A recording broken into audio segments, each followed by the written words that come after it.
I can still vividly remember the first time I watched this movie. It was June of 2010. I was sitting in the living room of my college apartment, alone because all my other roommates had gone home for the summer, and it was hot. Like, ungodly hot. Not only because it was the middle of an Oklahoma summer, but also because our apartment complex had, let's say, a dubiously low bar for what they considered going over on an electrical bill. So I had been keeping the air conditioner at a brisk 85 degrees. Simultaneously, I was also scrolling through Netflix looking for something, anything to make the day go by faster. And then I landed on Adaptation. At this point, I think the only other Charlie Kaufman scripted film I had seen was Eternal Sunshine of the Spotless Mind, and while I didn't love that movie, it was certainly well written enough to give Adaptation a shot. So I pressed play, and within minutes I was utterly captivated. This was one of those rare viewing experiences where, once I'd finished the movie, I immediately watched it again, start to finish. And that kinda makes sense, right? I mean, the script is so dense, with numerous callbacks and foreshadowing. The film is so meta, it's practically begging to be seen for a second time so you can appreciate all the different levels it's working on. This film was like a puzzle to me, and I had to solve it. But now, after watching the film again recently, I have to say, I still enjoyed it, but for what at first felt like entirely different reasons. The intricate plot and metatextual style that I was once so enamored by now just felt kinda tiring. This time around, it was the characters and the ideas they were struggling with that I found myself actually invested in. Which, if I'm being honest, was pretty unsurprising, because this basically falls in line with how I like to think I've evolved as a movie watcher over the years. This is why, even though it's mostly coincidental, I was happy Adaptation was the film we're kicking off the Defining 25 with, because it seemed like such a great example of what, in my mind, the whole series is supposed to be about, how we as viewers grow over time. To give you a quick peek behind the curtain, when choosing what movies to talk about for this series, I first asked myself, do I feel confident there's something in this film that I could talk about for a minimum of 10 minutes in a video? After all, I didn't want to commit to making a video about something and then come out the other side of watching it, only to realize I had nothing to say. So, although I'm not married to them, I will admit, I already have at least one hypothesis in my mind before I rewatch any of these films. And before I rewatched Adaptation, I sort of assumed the story of this video was going to be about how, over time, I've morphed from a person who thought they identified more with this version of Charlie Kaufman into someone who now relates much more to this version of him. Well, unfortunately for me, now that I've actually watched the movie again, I have to say, I'm not so sure my hypothesis held up. Now, I can't help but feel like these two versions of myself, the one of the past and the one in the present, who I had once believed to be so different, actually had much more in common than I had previously thought. This video just got a whole lot harder to make.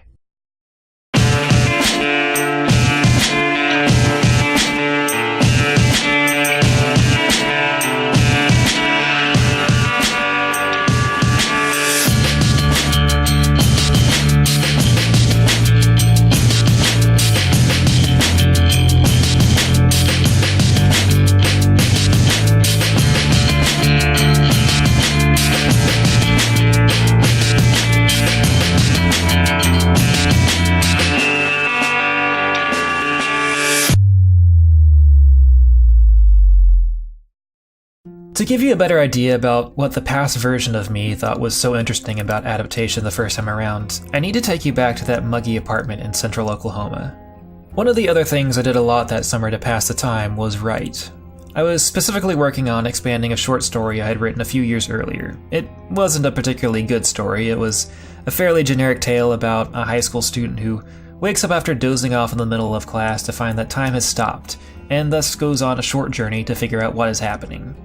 Although actually committing my thoughts to paper was a fairly new thing for me at the time, I had kind of always been a writer, at least in the abstract sense. As a kid, I was constantly coming up with convoluted adventures for my toys to go on, and even as I got older, that habit never really went away.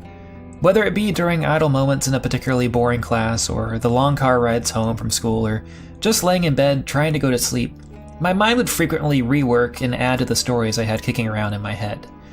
So I hope now you can see why I became so infatuated with a film that is so overtly about the process of creating stories. Which is also why talking about this particular story is so tricky.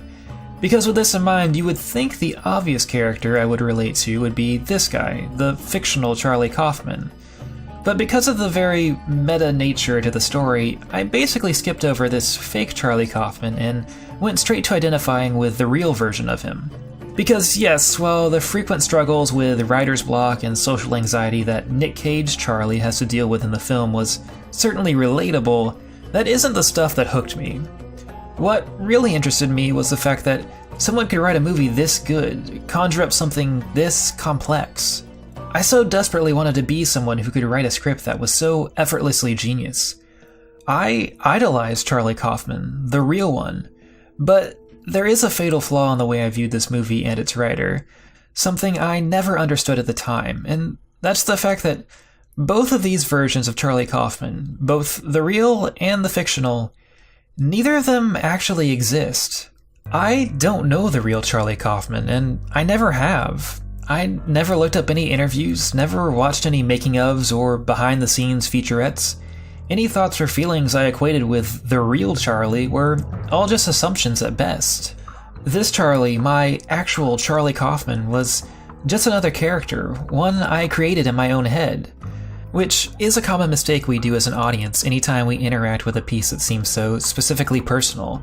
We automatically want to connect the experience we see on the screen with the artist who made it. And Adaptation is basically just pouring gasoline onto this fire because it's a film made essentially without a fourth wall. I mean, Nicolas Cage isn't just playing a character who is a stand-in for the writer, his character's name is literally Charlie Kaufman. He plays a writer who diegetically wrote Being John Malkovich, just like the real Charlie Kaufman did, and who is currently trying to adapt The Orchid Thief, which is what this very movie we're watching is supposed to be an adaptation of. So anything that movie Charlie goes through, anything that happens to him that I find relatable, I immediately just impose onto real Charlie instead. I can assume the movie I'm watching is the end result of real Charlie going through all the same stumbling blocks that movie Charlie does, but I don't know that. It might have been his intention to adapt the novel this way from the very beginning. For all I know, this might have been the easiest script he's ever written. In the end, my real Charlie was still just a fake, a character of my own design. And there's a reason for this. Because as it turns out, no matter how smartly a script is written, it's really hard for reviewers who relate to what is essentially just a bunch of words on a page. As audience members, we don't empathize with good writing, we empathize with people, even if we have to make those people up in the process. I didn't realize this back in 2010 when I first watched Adaptation, but I am keenly aware of this now, which brings me to what I got out of watching the film this time around. But before we do that, I do need to take you back to my old apartment one last time. So I imagine you assumed, based on all the things I told you about how envious I was of Charlie Kaufman's writing talent, that I myself dreamed of being a writer one day. But that wouldn't be entirely accurate.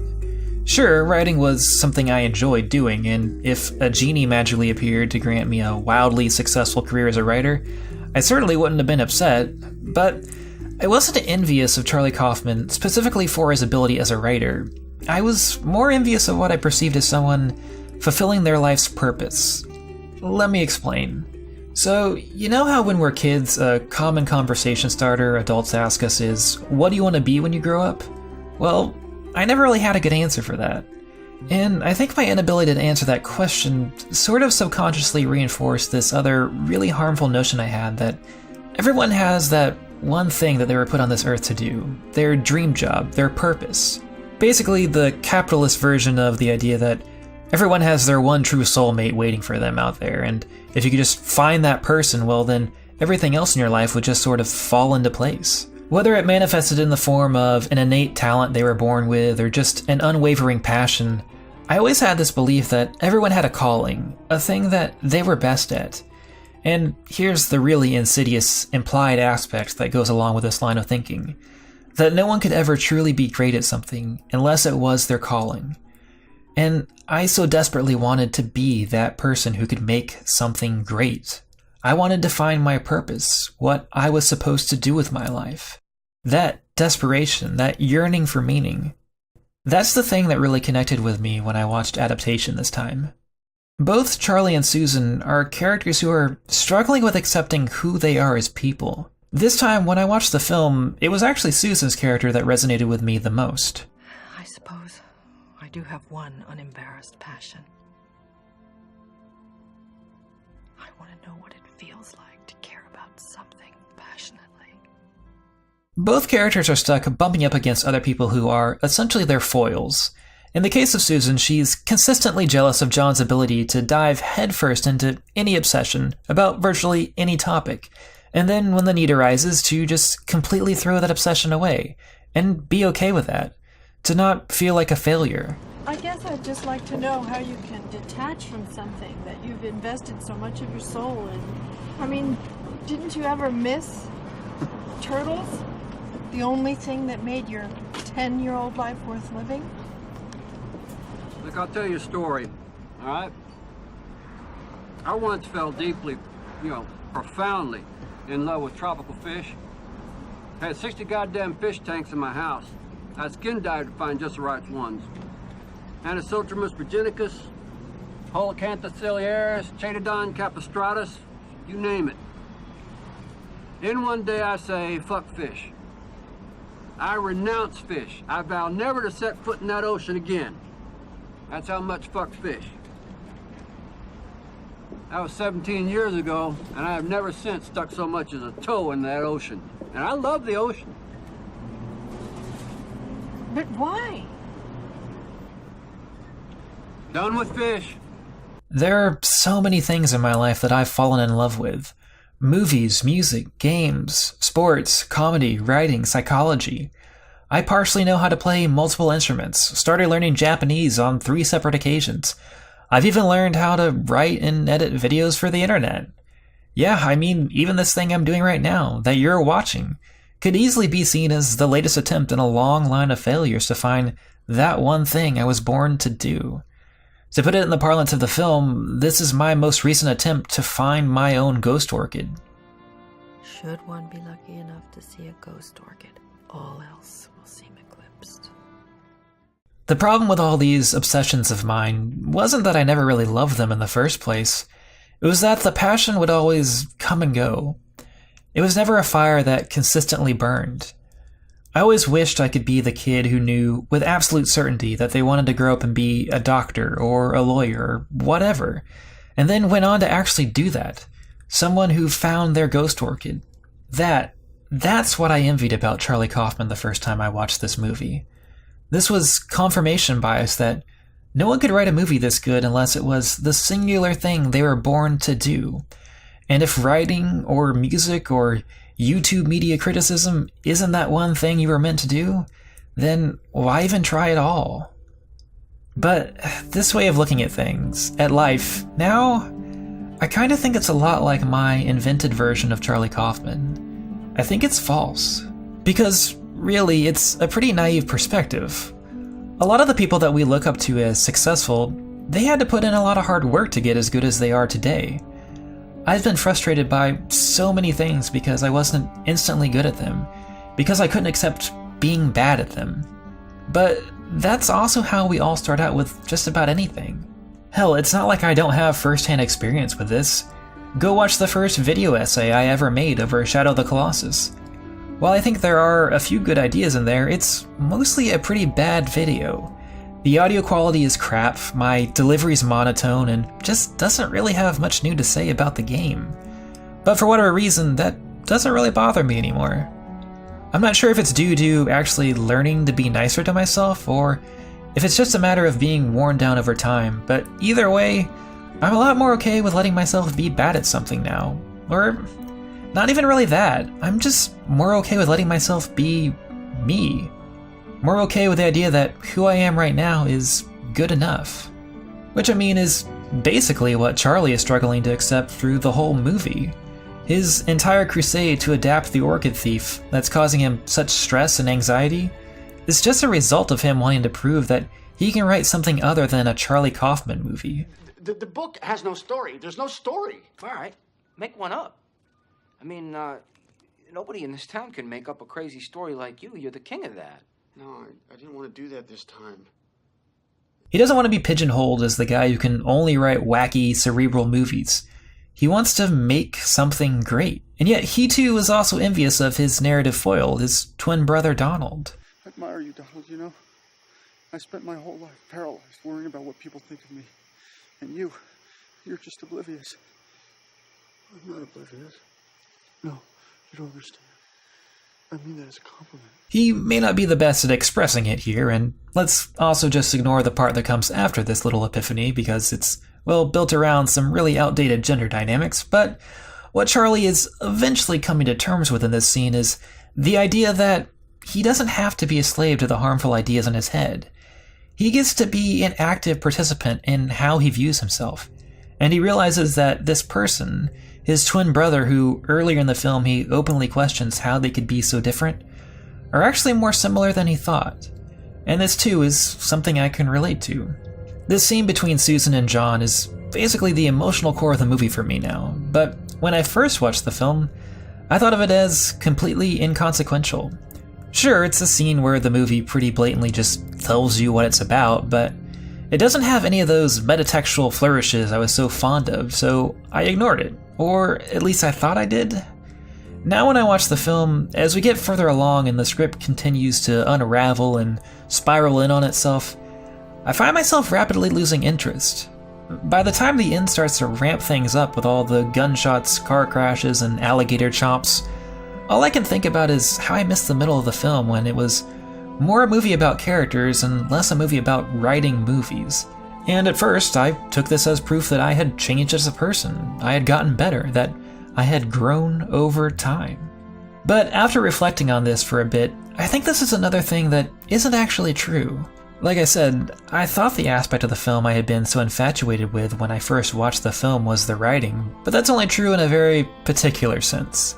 Undoubtedly, the style of the writing swept me off my feet on my first go-around, but this scene right here, the one I chided my younger self for not noticing originally, this is just as much a part of the script as all the nonsense at the end of the film is. They're both part of the writing. So, was it really the writing I was so attached to, or was I actually just in awe of the fictional version of Charlie Kaufman I had created? At this point, the only thing I can really tell you for sure is, when I first watched Adaptation in that sweltering college apartment, I loved it. And when I watched it again now, I still loved it. And in both cases, I think it was for the same reasons. Both times, the film really spoke to me about the pain of finding your place in life, finding your purpose, and accepting that who you are right now can be good enough. Upon first watching the movie, I got really caught up in dangling plot threads, ended up creating an entirely new character that wasn't even in the movie, and ultimately did a lot of unnecessary legwork to identify with the themes already present in the film. Thankfully, when I watch the movie now, I don't have to do all that extra work to enjoy it because at this point, I'm a little older, a little smarter, and most importantly, I've done a lot more critical thinking about this kind of stuff. From a certain perspective, yes, I've gotten better, but that isn't evidence that I'm a completely different person now. And that's a small difference, but it's also an important one. Throughout the years, Adaptation has been saying the same thing to me all along, because deep down, I've always been the same person. And the really nice thing is, I'm okay with that now.